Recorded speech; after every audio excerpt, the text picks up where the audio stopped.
The responsibilities of public company directors have never been broader, yet many accomplished executives discover that board service requires a fundamentally different way of thinking. Success in the boardroom depends not on managing the business, but on asking better questions, exercising sound judgment, and seeing risks and opportunities through a wider governance lens. In this segment with Rebecca Martinez O'Mara, Director and Chair of the NomGov Committee of Kadant and Director of Enviri, we'll discover what separates effective directors from first-time board members who are still making the transition from operator to overseer. Rebecca, many executives assume that being a successful operator naturally translates into being an effective director. What are the biggest mindset shifts leaders underestimate when they move from running a business to overseeing one from the boardroom? I would say the biggest mind shift for me was going from an operator trying to run a company to becoming more of a steward of the business. And that takes a whole different sort of approach.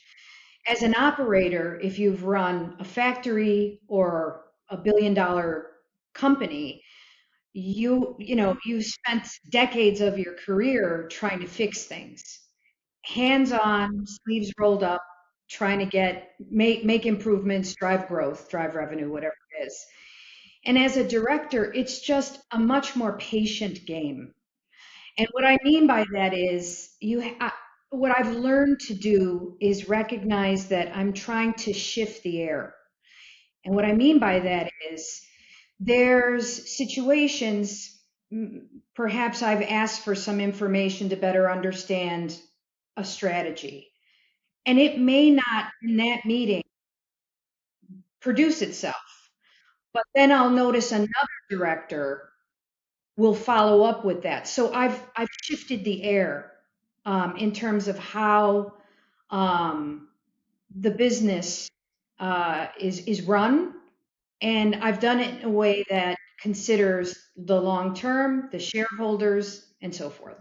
You mentioned that many first-time directors underestimate the amount of preparation and context building required.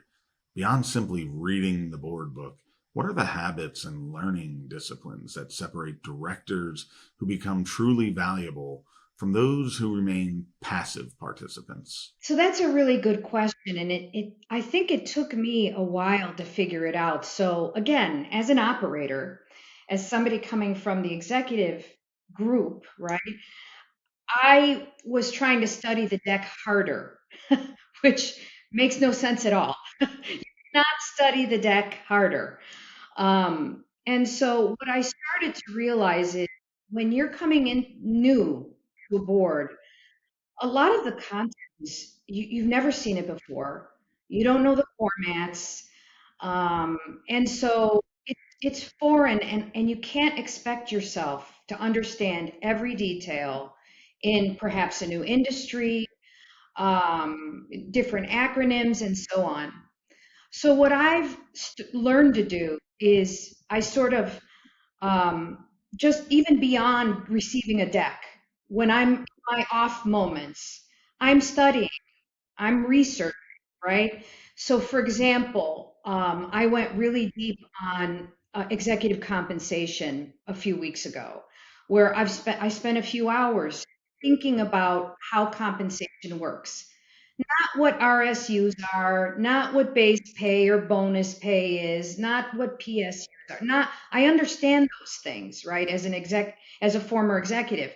I mean, what are the second and third order effects when you create an incentive structure that's 60% equity, for example? So that's the kind of studying. Another example is I went really deep on what sovereign wealth funds were. Why do those things matter to my boards? It makes me a better rounded board member. Committee work, compensation structures, equity awards, and fiduciary obligations can all be more complex than executives expect when they first join a public company board.